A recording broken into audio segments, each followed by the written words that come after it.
मेरा नाम ब्रह्म संहिता दास है और मैं अंतर्राष्ट्रीय कृष्ण भावना अमृत संघ का एक सदस्य हूँ। तो हम कुछ इस प्रकार साधारण जनता का उठाए गए प्रश्नों का ऊपर उत्तर देंगे। जिस प्रकार लोग पूछते हैं कि आपका ये कृष्ण भावनामृत सर्व उत्कृष्ट चेतना क्यों है, तो हमको पहले ये समझना पड़ेगा कि कृष्ण भावनामृत का अर्थ क्या है। तो मन वाणी शरीर से पूर्ण रूप से भगवान का सेवा करना उसको कृष्ण भावनामृत कहते हैं। क्योंकि इस प्रकार एक प्रसिद्ध कहावत है, जीवन तैयारी है और मृत्यु परीक्षा है। तो आप लोग सब जानते होंगे, जिस प्रकार समझो हार्ड डिस्क होता है या समझो मेमोरी कार्ड होता है, उसमें हम लोग जो जो समझो इसके अंदर रिकॉर्ड करेंगे और वही वो रिप्ले होता है। इस प्रकार हम जीवन भर जो कुछ भी कार्यकलाप करते हैं, तो हम कभी कुछ समय फुर्सत में बैठते हैं, कुछ क्षण समझो एकांत में बैठते हैं, तो वही वही बात हमारा मन में वो घूमता रहता है, मन में घूमता रहता है। तो इस प्रकार अगर मृत्यु के समय भी हमारा इस प्रकार भौतिक चेतना रहेगा तो उसका परिणाम बहुत बुरा हो सकता है। क्योंकि भगवत गीता में भगवान बता रहे हैं, यम यम वापि स्वर्णम भावम तेजयन्ते कलेवरम तम तमे वैति कौन्तेय सदा तद्भाव भावितो। तो जिस प्रकार जिस भाव से मनुष्य शरीर को छोड़ता है, तो उसका अगला शरीर उसका अनुरूप ही होगा।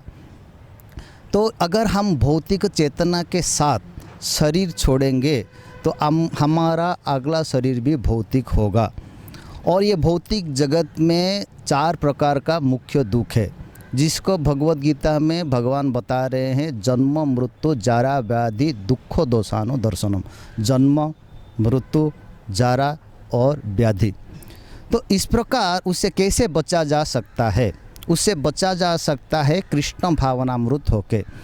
कृष्ण भावनामृत होने का सर्वोत्कृष्ट इसके लिए है क्योंकि भगवान परवर्ती श्लोक में ये बता रहे हैं, अंतकाले च मामेव स्वर्णोक्ता कलेवरम यो प्रयोति स मद्भावम योति नातस्त्र संशय।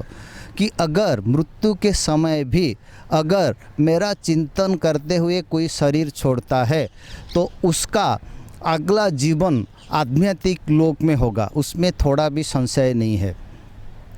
तो और साथ साथ में इसका अधिक जानकारी श्रीमद् भागवतम नामक ग्रंथ में मिलता है।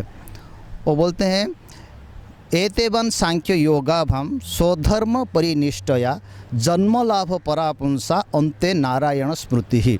तो आप योग साधना कीजिए, अष्टांग योग का पालन कीजिए, किंबा ये जो हमारा वर्णाश्रम धर्म पद्धति है, ब्रह्मचारी, गृहस्थ, वनप्रस्थ, संन्यास, ब्राह्मण, क्षत्रिय, वैश्य, शूद्र, किसी भी समझो ये वर्ण और आश्रम का सही सही ढंग से पालन कीजिए, या आप समझो सांख्य दर्शन का अध्ययन करके आत्मा और शरीर को भेद का जानकर परमात्मा का सेवा कीजिए।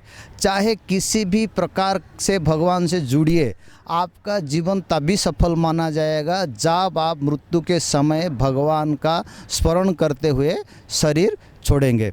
इसके लिए ये भगवान का स्मरण करते हुए शरीर छोड़ना बहुत नित्यांत आवश्यक है। जो इस प्रकार शरीर छोड़ेगा भगवान का स्मरण करते हुए, उसका जीवन सफल माना जाएगा। तो ये कृष्ण भावनामृत बहुत सरल और सहज भी है।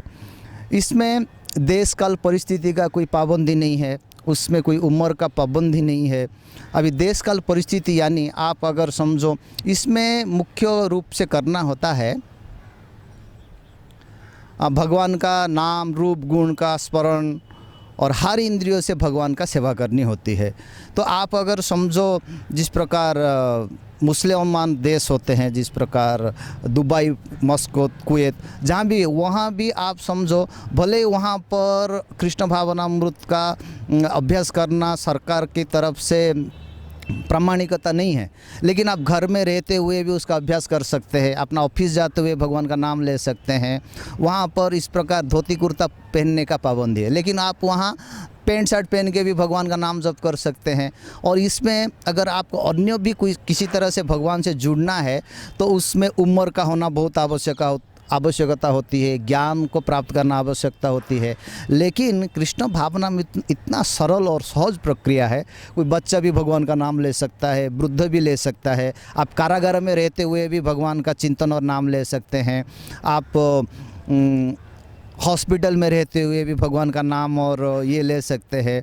और इसमें कोई पैसा नहीं लगता है। आप भगवान का नाम लेने में क्या पैसा लग सकता है, और दूसरा क्या क्रिया करने के लिए पैसा का भी लगता है, आपको समझो शक्ति भी ज़रूरत होती है। इसमें इस चीज़ का सब कोई पाबंदी नहीं है। इसके लिए कृष्ण भावनामृत है। बोले तो हमेशा भगवान के बारे में चिंतन करना, उनका नाम गुण रूप लीला का बारे में चिंतन करना, ये सबसे सरल और सहज उपाय है। इसके लिए कृष्ण भावनामृत सर्व उत्कृष्ट मृत है।